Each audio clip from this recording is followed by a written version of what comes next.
Hello, my beautiful viewers. I'm in the dark. I'm in the dark, but it is still dark here with me. So let me put the light on. I've got the switch. Here we go. And there the light is on. Our episode this week is going to be truly inspiring. I've got amazing guests. They can come and bestow their wisdom and their beautifulness to all of you. Are you ready for us? Did you bring your sunglasses? If one of them gives you, myself, don't forget me, please. Don't forget me. If I give you goosebumps, I call it goosies. Put on your sunglasses. Our beautiful title for today is inspired by one of my amazing guests, Therese, Lessons in Time. I can see that this is the right time for me to be here in New Zealand with my grandchildren because I do have the time and I can spend my essence, my presence in the moment with each grandchild and help them learn lessons, big life lessons. How incredible is that? So every chapter of our lives holds the truth that in what you are doing and what legacy that you are bestowing on others. My quote for today, and just give me, I need to put my glasses on for the quote. Time is not just a measure. It's a mentor. Within its own rhythm, live the lessons that shape who we become and what we leave behind. And I see it so clearly in this amazing time that I have here. My grandson Zaner is 10, Zayden 5, and especially him. He's taking everything like a sponge. And then my grandson Csakvary, almost 8 months. I will want to make him older than he is. So my beautiful ladies, at the moment I don't have our sponsors video, but I just want to mention my beautiful sponsor ladies. You will all see them also in the opening video. I just want to say thank you, my beautiful ladies from the Diamond Beauties that is sponsoring me through a few cups of coffee to be able to continue with this. And DonnA, you are one of them. Thank you. So DonnA, are you ready for me to you in this? Here you go. Therese, are you ready to swish into studio? Yes. Hello, my beautiful ladies. Here you are. You are truly amazing. And like I said to Therese, thank you for your amazing presence. I know you more than 2 years. Mm-hmm. And every day, every time, not every day, but every time I see you, you have this absolutely spark of rubiness, a ruby that is just holding me. And you're holding me up like up. You're holding me with so much love.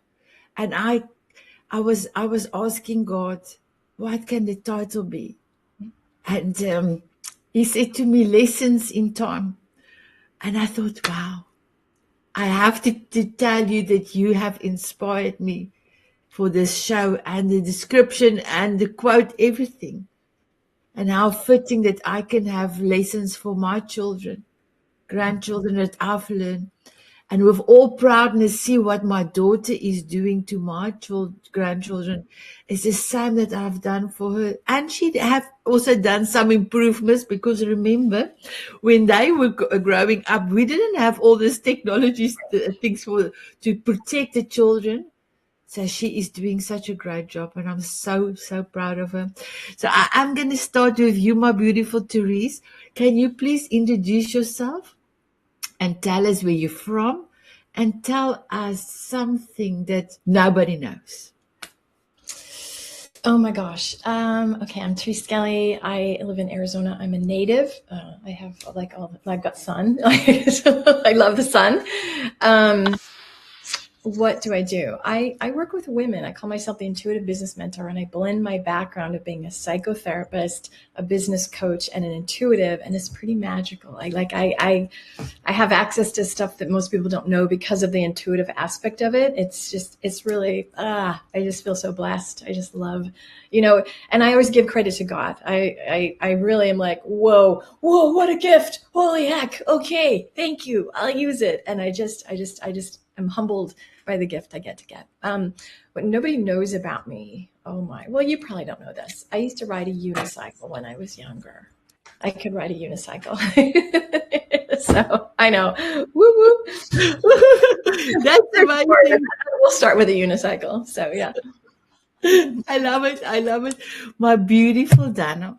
So I had a beautiful talk with DonnA yesterday, and we were talking about and how I said to my grandchild Zayden, so he was next to me, and he said to me, "Ma, Omi, why is Auntie DonnA he's so funny?" I said, "How come, my darling?" That's after our discussion. I said, "How come, my darling? Why do you think it's so funny?" He said, "Omi, to look." Now he's talking to me in my home language, Afrikaans. To look at Auntie DonnA, you want to smile. Okay. Okay, yes, and if you want to smile, yes, Omi, it makes me happy to look at her. I said, okay. Oh, now tell me further. And he said, why is she doing this here? I said, it makes her happy. Oh, he said, he loves it. Tell Auntie DonnA I love her. I love her here. And just to spend a little bit time, because DonnA was off screen and she asked me about her hair, and just to make sure I understand why it's beautiful in a funny way, because you make his heart smile as well. DonnA, this was amazing. I just kissed that whole child's face all over because it's so beautiful, and that was one of the things that attracted me. You didn't say one word, my beautiful DonnA, not one word. You were sitting there on your couch and you were listening to on Zoom to somebody talking, and I zoom into you, I pin you, and I zoom in, and I saw your beautiful face, your hair, your heart, and it was still on the Zoom, Therese. I wrote DonnA a message and said, Oh, nice. hello, I'm seeing you and your hair is beautiful. We talked after the Zoom, and that is incredible. And my beautiful ladies, I had the privilege of hugging both of you. How incredible. How incredible. So, DonnA, you with your beautiful hair, please introduce yourself and tell us something we don't know. I got nothing. I mean, oh my gosh, that little boy. Let me just. Yeah. The gifts show up, don't they, Sanet? The gifts. What a gift. Thank you for that story. Wow. There's a lot of things people don't know about me. And one of them is actually how brilliant I am. And the reason they don't know that is because I didn't know that for the majority of my life. I always considered myself an average C student. And when people started seeing things in me, it took me years to really embrace what they were saying. I resisted and rejected it for years. So I would like to encourage anybody watching this to take a step and look at yourself through somebody else's eyes, especially those that are fans who love you, who see brilliance in you that you may not be looking at, because that was a game changer for me to finally step into that. So that's awesome. Yeah. Thank you. Please tell us about you, where you're from, and that's amazing. I am from, I'm a New Yorker by way of Arizona. I'm in Arizona now, loving it out here, much slower place for us to reside, living life a little bit with more ease than the metropolitan area. I actually grew up in New Jersey. And It's truly a joy to be here and go through these life's experiences that I have been, especially now with my my late husband and my now husband both by my side. Pretty incredible. Incredible. And we're going to hear a little bit more about that as well. So, my beautiful ladies, God have bestowed on me a vision, and it was a dream vision. And you know, my beautiful one, when I get visions, I just do it. The Diamond Beauties is the 1st of August, 4 years old through God's awakened vision. And then my beautiful Diamond Moment magazine is 2 years old through an awakening. But this was a dream vision. So the book is going to called Diamond Moments, exactly the magazine. But I was looking at this in my dream, and I actually didn't know I was speaking to God. I was speaking to a woman. And I said to this woman, beautiful angel voice, and I said to the angel voice, yes, I know, I do have a Diamond Moments magazine. And she said, no, no, no. Look at this. This is not a magazine. This is a book. And then the book flipped, and I saw it's a book. So with what I saw in the book and some knowledge they bestowed on me, I also said angels, God. I have started to write my second book. And in that book, DonnA, what I wanted to say is it's going to call Diamond Moments. But in that book, I will be asking the ladies and gentlemen in the Diamond Beauties and Tans and Nattolies, what difference did I made in your life? Did I leave a sparkle in your life? And then what did the group, if that have changed for you? And that will also go into the book. And I was so happy when I was awake and I was sharing this to the family. And my daughter, on Sunday, we went to that beautiful beach where I changed my life forever 6 years ago. And before we go live on Facebook, on the Diamond Beauties, she said, Ma, do you know that if you didn't had your experience 6 years on this beach, the Diamond Beauties would never have been. Mm-hmm. You would have never met incredible women around the world. So, so all about gratefulness, all about people changing. And I'm going to tell stories about all of you that you have touched me. So this will all be part of the Diamond Moment, not magazine, Diamond Moment book that I am busy writing. So yes, my beautiful ones, you are so right, DonnA. Sometimes there is stories that people don't know, but when you tell the stories that people cannot believe that how incredible they are. You want to say something, DonnA? I'm just in love with what you're talking about, and I think the gifts show up, and a lot of us miss it, but we're here to help women and men understand. Don't miss this. Don't miss the jewels that fly by, like your grandson. Holy mackerel. It's like, those are such treasures. So, ladies, anytime you want to say something, you are welcome. But my first question, I know I had a first question, tell us something that we don't know, but my second question then, can you recall a moment when somebody else's legacy shift your life path? And Therese, if you would love to go. Somebody else's legacy shifted my life more.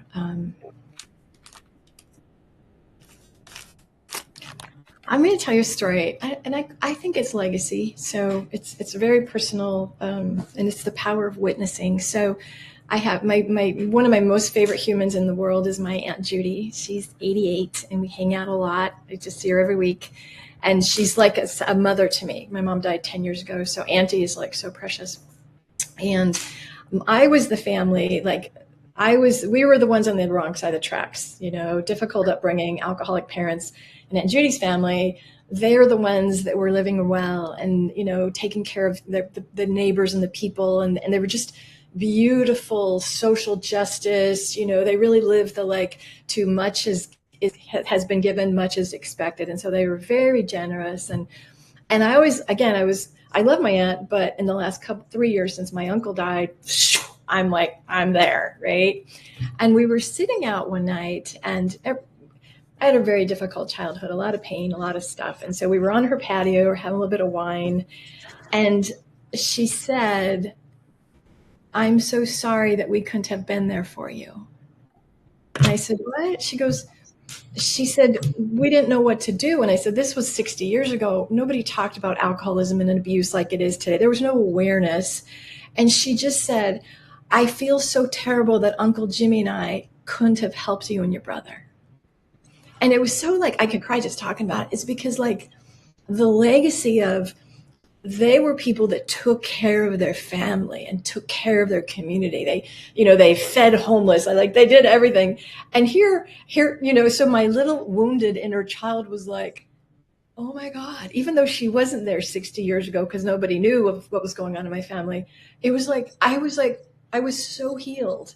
And she, over and over and over, I feel terrible. I feel terrible. I'm sorry. I'm so sorry. We should have done something to help you and your brother. And I was like, actually, I got to go through that. As horrific as it was, the work I do was born from that.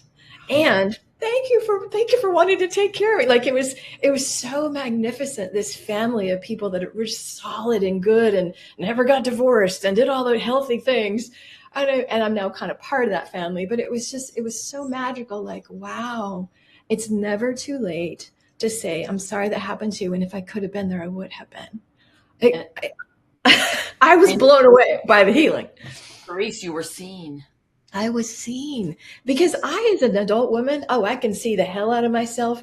But the little one that was hiding and had shame and was abused horribly, that one got seen. And it was like, and I was a therapist. I done a boatload of therapy, but that was like a whole other.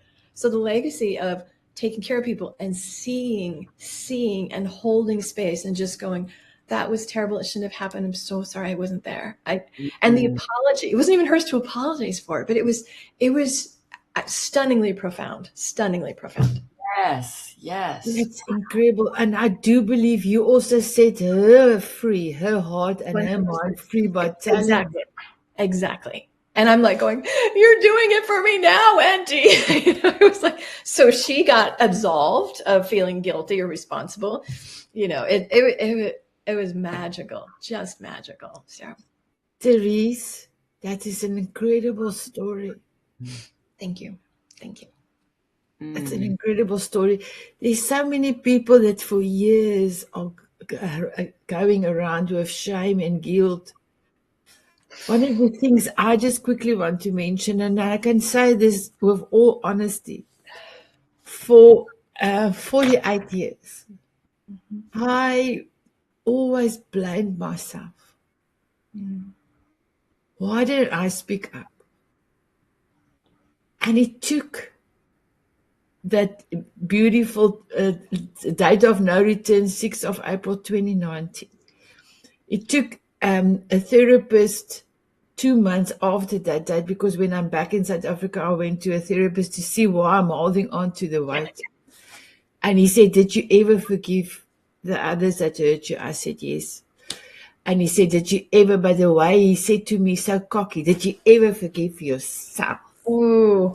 And I thought to myself, I'm not a person that will give you ugly names, but I just thought I want to say stupid man, but I didn't say anything to him. I just looked at him in my mind. I said, in my home language, ja, dis alweer a man. It's a man again, because he doesn't know. It was not my fault, but I didn't say. I just looked at him with the most hatred eyes. I picked up my handbag, and I left his office. And I never have done it in my life. And when I got into the car, I slammed the door and I hit myself here. And then I put down the visor and I was telling myself in the visor, it was not your fault. It was not your fault. And I started to scream. And then I realized, but it was not my fault. And the reason why I have, for so many years, have told myself, why don't you speak up? Well, it wouldn't have gone on so long if you speak up. But as a child, that was my reference. 100%. The blackmail was so huge. It was so, and that day, Therese, changed my life forever. Yeah. Yeah. And if I've re-looked at everything, but it was the right time. But like you have set your auntie free, and you have set your little one free by acknowledge that she and telling her, and how it's like my weight even. I let go of my weight even faster after that. I never went back to the doctor, and the doctor did leave South Africa. He went to Canada. But yes, he is instrumental. If he was standing in front of me, I would have kissed him here in front of his ear to say thank you. Oh, my beautiful.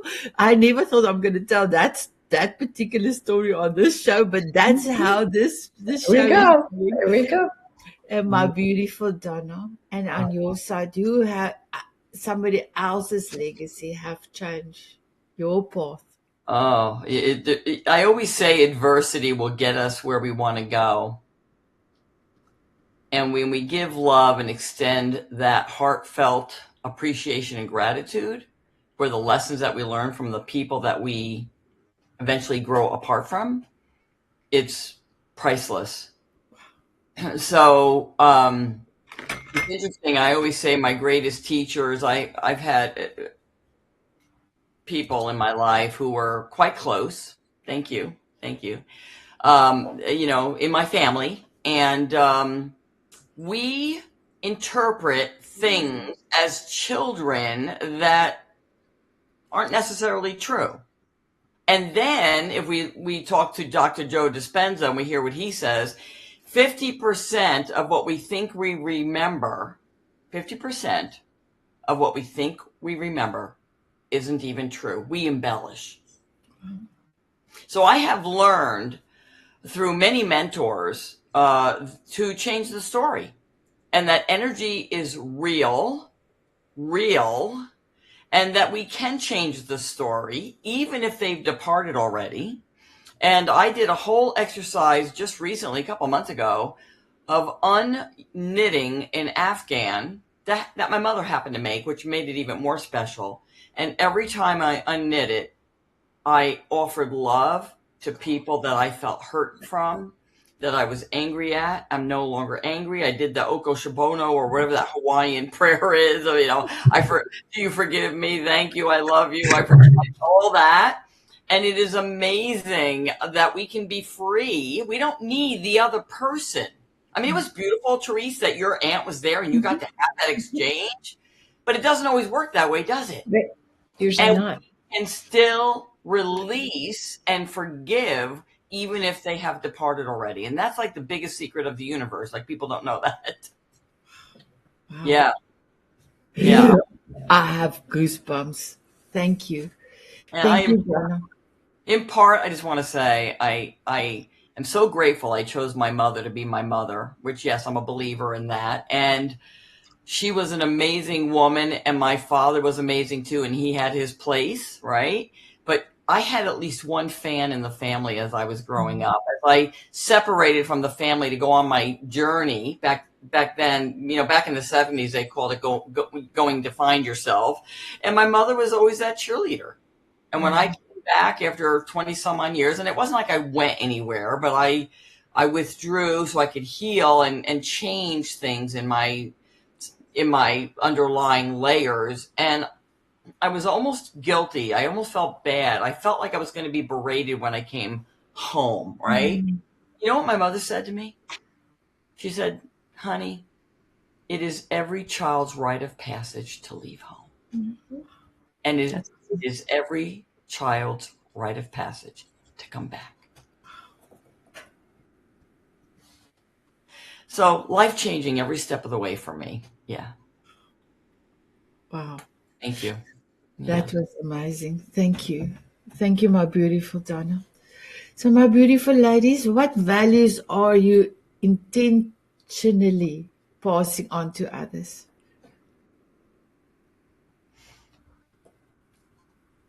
I know, but I'm waiting for Therese to talk. Go, DonnA. Go, DonnA. So, I think, well, let's just go the easy ones, like love, blah, blah, blah, blah. Love, yeah, like you say, like, it's like love. Of course. I live that. But I think a lesson that I, especially with my children and with my relationships, because DonnA, dating coach, we think a lot the same way. There is, people don't communicate the truth often. Oh, it's fine. No, it's no big deal. And I'm like, bullshit. It's sorry. It's a very big deal. Sorry. Edit it out. Sorry. Anyway, I don't usually do that. But in relationships, people withhold the truth. And I'm fearless in my communication. And one thing I learned 1,000 years ago in therapy is if you don't talk it out, you'll act it out. So I say that to my children and my partner, and it's like, you cannot, like, resentment doesn't fly, like, because it's going to be like, oh, I'm distancing or I'm acting out, whatever. So the way I live is I have to always tell the truth. Even if it's like, and I've actually called friends and said, hi, I'm really feeling like you're kind of doing a crappy job being a friend, because I'm the one always reaching out, and that's hurtful to me. I need some reciprocity. And I'm very, like, there's a high standard, and I would rather have somebody tell me the truth, how they're really feeling, as opposed to everything's fine, and then I get broken up with the next week, right? So I'm really like, oh, no. Like Mama T, truth teller. My children are like, oh God, here we go. But I'm going to tell them. Because to me, it's not, I've dated men that they were raised in conflict avoidant things or very high conflict. So there's no, like, I need to have a conversation. It's usually avoiding. And I'm like, no, we go all in. My poor partner's like, oh, we're talking again. We're still talking about it. I'm like, we're still talking about it till I feel heard. So I think that's just such a skill that most people don't have, the ability to say, this is what's on my heart. And you don't have to do it with harshness. You can just do it in a beautiful way in service of connecting and relationship. You can do it really well, but most people do not have the courage to do that. So that's a big one. Wow. But that's a big one. DonnA? I love that. I'm going to take off that, which is really interesting, Therese. We talk about the same thing from two different angles. Mm-hmm. I love this. I was going to say one thing, but now I'm going to say another. So the statistics show and always say, and you always hear it when you Google it, that the number one reason for divorce is money and finances. And Jeff and I, who's my now husband, we always say we believe it's communication. So we believe in showing the ID. What's the ID? Intimate dialogue. Mm-hmm. So when I have something I want to share with my husband, and we've been married now 7 years, something like that. And how many years? I think 6 years. We have never had an argument. That does not to say we have always agreed, but we have dialogue. And so if something comes up that's on my heart, I'll say, can we dialogue about something? Mm-hmm. And so we deliver it in a way that can be received. And nobody is ever wrong or right. We are coming at this from two different perspectives. We are coming at this.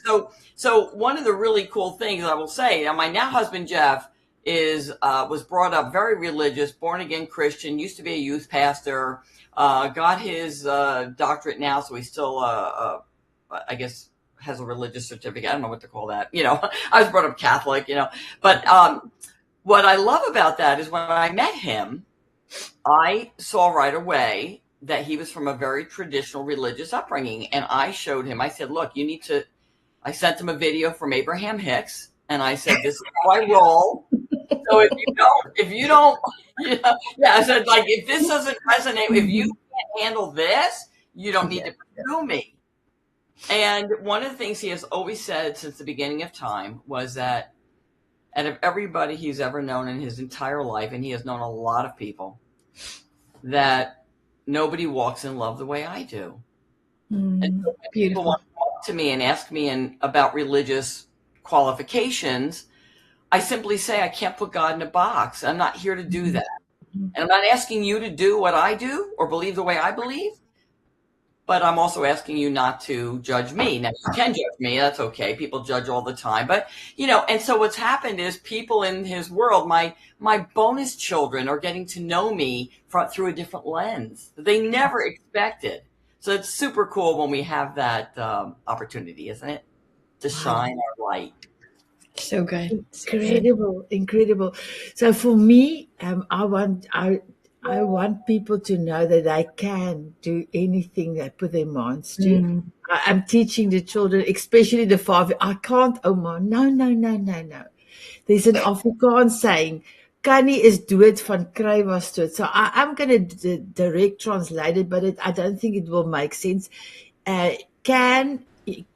Cannot is dead from, a wheelbarrow, pushing a wheelbarrow. So when I translate it, it doesn't make it rhymes when you speak in Afrikaans. And Sounds great.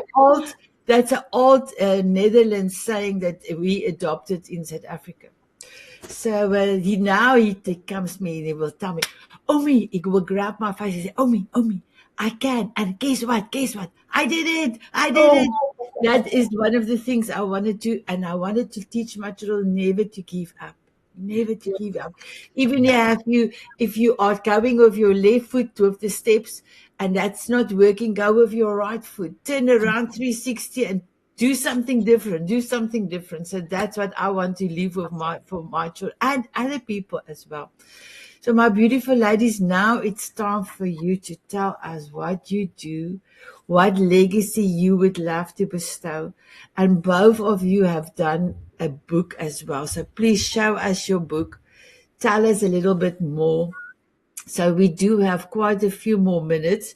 So Therese, if you would love to spend more than 5 minutes, and then over to beautiful DonnA to tell us, what do you do to change people's life and what legacy would you love to bestow on others? My beautiful Therese. Yeah, such big questions. All right. So I work with people in the context of a business coach. I just say I masquerade as a business coach because the people that I'm attracted to, like we are all business women, but we're not talking business. We're talking heart and mission and soul. And so the people I work with are the women that literally they're, all of us, our work is our ministry, our mission, our purpose in the world. That's what we do, right? And what I know is those women, hi, honey, what a cutie. Those women often, like, we're a certain age, that Don and I are a certain age, just like Sanet is a much younger, just a little the same age. And there is conditioning for women being bold and expressing themselves and asking and kind of raising their value and going, no, you really should hire me, and being visible, all the things. And so the book I wrote, it's called Love-Based Mission, How to Create a Business That Serves Your Soul. Because there are, you can buy a franchise, you can be a business owner, but I work with people that this is my soul work. And you can hear all of us are of the same mindset. Yeah. And what happens in, my conditioning early on, I say, why do you think I was a therapist? Is because we were taught as women to sacrifice and be there for everybody else and pour ourselves into everything else at the exclusion of ourselves. And so the book, and I wrote it probably in 2000, probably about 4 or 5 years ago. And it's interesting, when I wrote it, I'm like, I was living it and I don't think I'm living it. Like when you're like, okay, I'm on the other side of that. But it really speaks about how women are so focused on their little world, giving everything to their communities, their friends, their family, when in reality, the mission that's living in them needs a bigger stage. And it's like, oh my, how do I do that? And so I work with women. So I use 4 terms. So the first one is what I call it's a concept. I love this concept. I just get to share it because I have 5 minutes, right? I call it the expansion zone.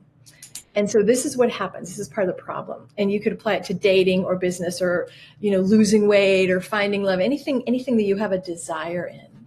So what I know is that our souls are connected with the Creator. We are one with nature, with the Creator. And so it's limitless. And like Sanet, very much like you can do anything you want, right? And if you get a soul, like somebody's like, I want to find love, it's because it's supposed to happen. If you're like, I want to make $100,000, it's supposed to happen. Like if you have a burning desire, it's because that's a soul thing. Like literally that's God or Creator saying, that's yours, go, right? So we're one with that and there's no limit.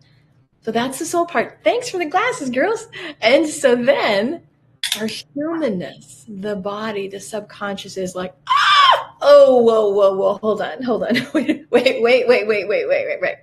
And the way I frame it is, if you have a dog, you put them in crates to keep them safe, not eating your shoes. If you have babies or toddlers, you put them in play pens or little, not containers, but stick them in a container, but like a little, like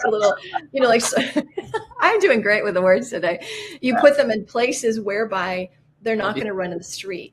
Yeah. Right. So when we care for things, we like, I need you safe. I need to know you're here.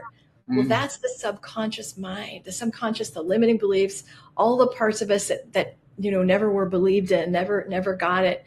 That's the part that's going to be like, you want to find love, you want to make this much money, you would like, go sit down, right? And so what happens is there's the expansion piece, and then there's a natural contraction.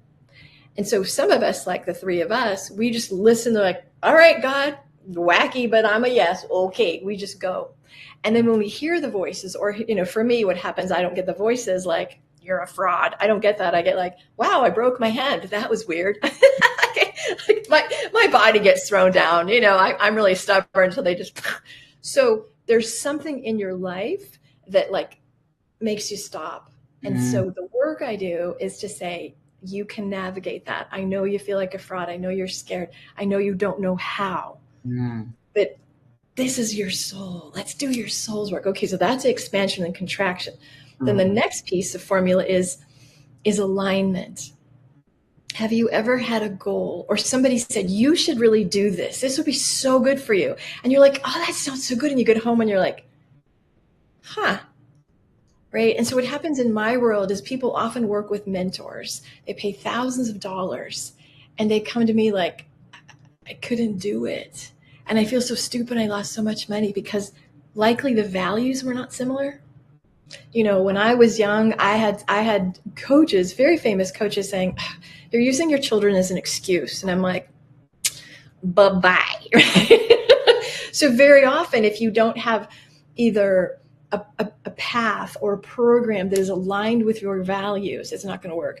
If you don't have somebody that is honoring your nervous system, right? Like when I went through a bunch of trauma with my son, I had zero capacity for anything creative. I was surviving. And if I would have had a coach who said, come on, you need to go to, my nervous system could not handle it.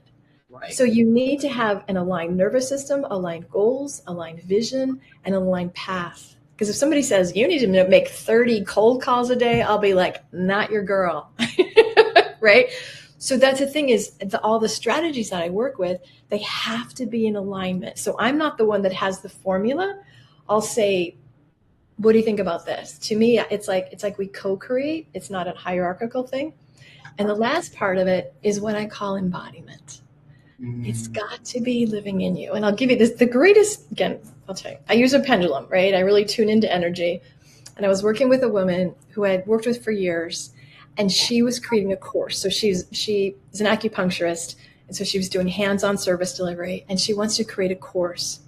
And she had taken like 5 years. It's still not done. I'm like, dude, let's get the darn thing done. Okay. So we designed like every piece of the strategy, and I'm like, ready?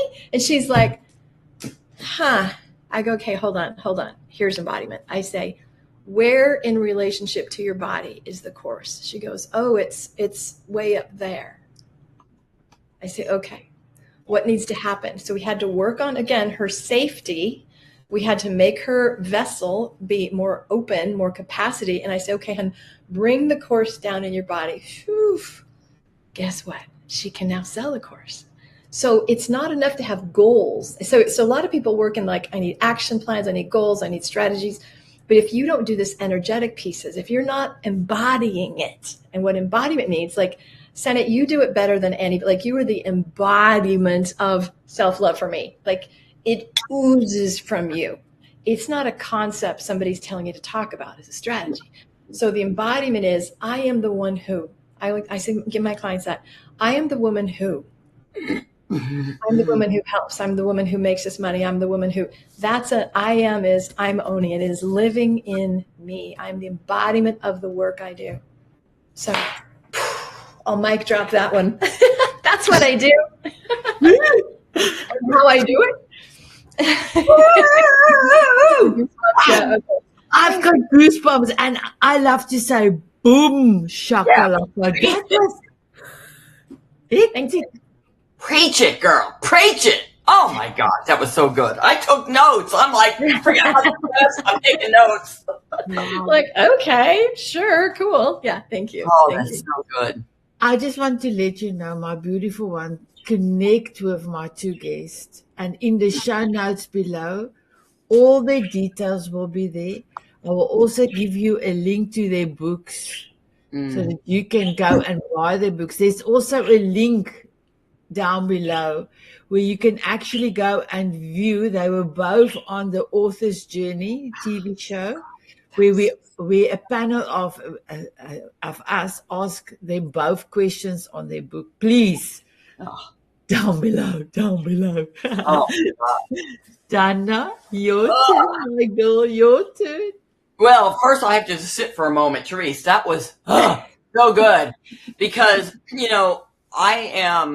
I've spent a lot of money, a lot of time, a lot of effort, and learned a lot along the way. But one of the things that never felt good to me was setting goals, and it felt like work. It felt like struggle. I would be like, what's going to happen if I don't oh my gosh. So this was, and I also discovered I am 92% relationship driven. Okay, so that means that the other 8% is results. So that had this much attention for me, because if I couldn't have a relationship with you, who cared about the results? Now, that didn't work well in sales. Generally not. Generally not. So there's a lot of things we're dealing with. Oh, folks, if you're listening to this, I go back and rewind and listen to Therese again, because that was phenomenal. And what's exciting to me about being on this call with you, Therese, is that when you talk about things like how women were brought up and they have to do this, we were. And so I always say, part of it, yes, there was stuff in my childhood that, I grew up in Oz. I'm not going to lie. I mean, I had a wonderful childhood. I was one of 6 children. We had 100 kids on our block to play with. And I grew up at a time where now I'm into the 70s, right? I graduated high school in 1977. So I'm like, we were indoctrinated with women can do it and we don't need men. We don't need a partner. We can bring home the bacon, fry it up in a pan, right? Remember that commercial, that little perfume commercial?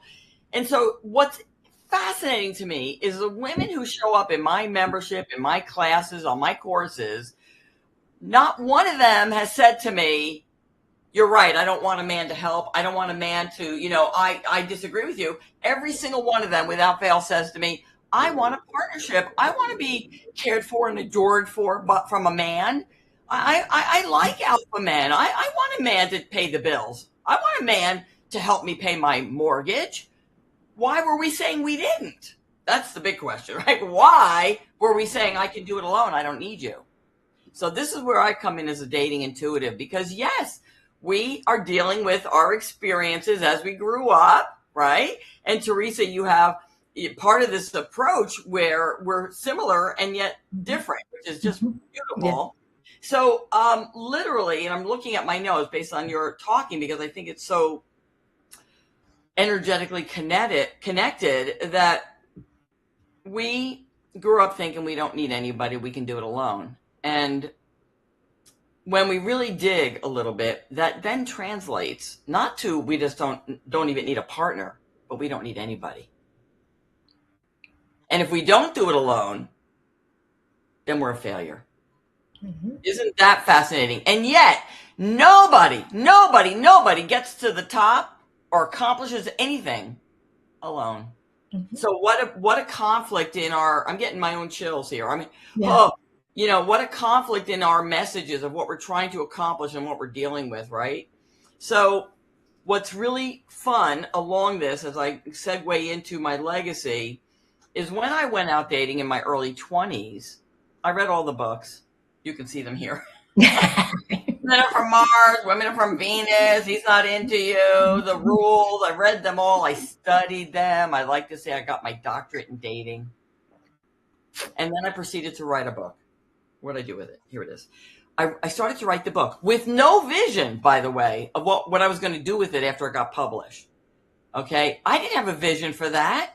This was not a time when there was ebooks or you could even affordably publish a book. There was none of that. So in 2004, I began writing this book. Wow. I didn't publish it to 2014, so we're talking 10 years.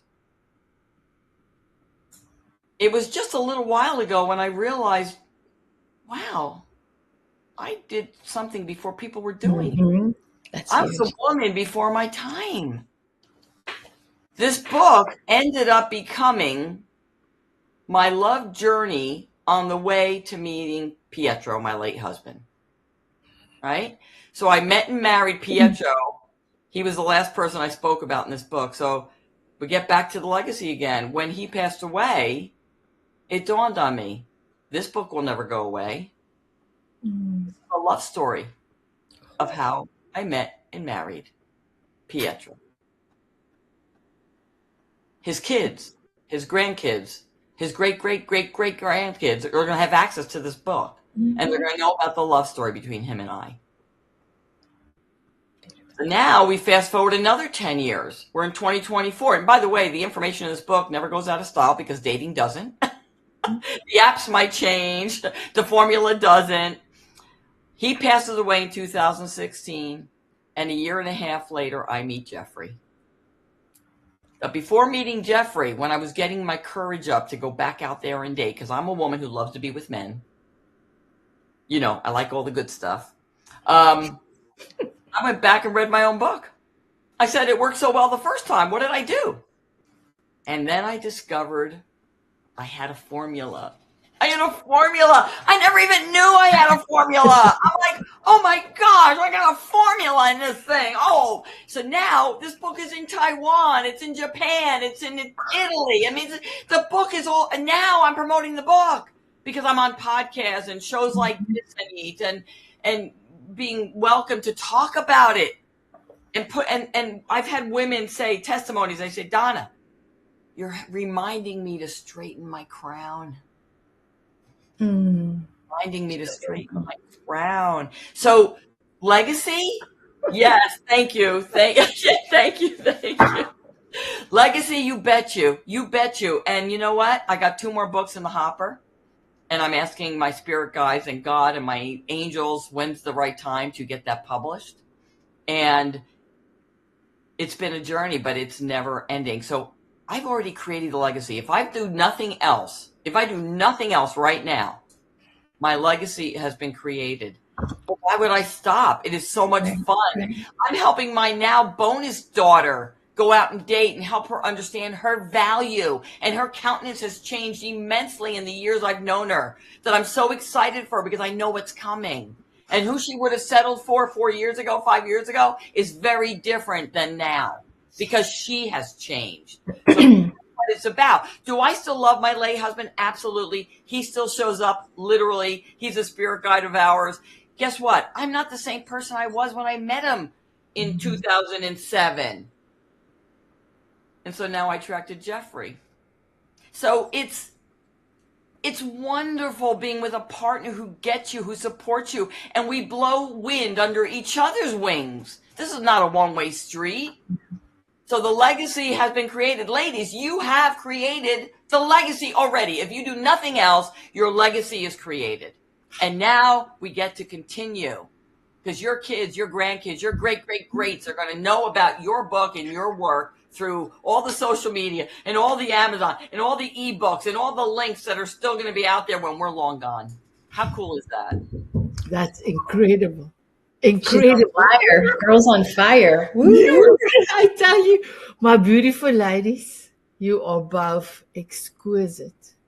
Your wisdom, you are one of my wisdom keepers. Both of you are also our Mrs. Spots, our beloved Mrs. Spots. And I do see more people from our group is joining. So I'm truly so so thankful for both of you. My beautiful ladies, I've got the paparazzi book. Therese, can you just give us your beautiful golden nugget without the explanation, because we've got 3 more minutes to go and we have to do the dance. You can't take your life out of your business, so honor all the parts. Are you ready? Mhm. My beautiful DonnA. Allow those who pursue to ensue. Only allow those who pursue to ensue. Wow. You. And mine is, if your why is big enough, you can do anything. You Anything. can do everything. Here we go. Anything. Woo. Thank you. My beautiful viewers, I know you have put on your glasses a few times. I know that you are going to rewind this amazing show. And not only that you're going to go down below in the link and connect with these 2 amazing ladies and buy their books. Oh, I know it. I will also throw my book in there. I don't know where did I put my book. I will throw my book in there for you to also go and see. Mine is Flight of the Monarch, the Hero Inside Me. So I will put my book link in there as well. So please do so. But now I've got a question for you. Would you love to have a dance with us? DonnA and Therese, they said yes. They said yes. Ladies, are you ready? Let's do it. Okay, here we go. Oops, there we go.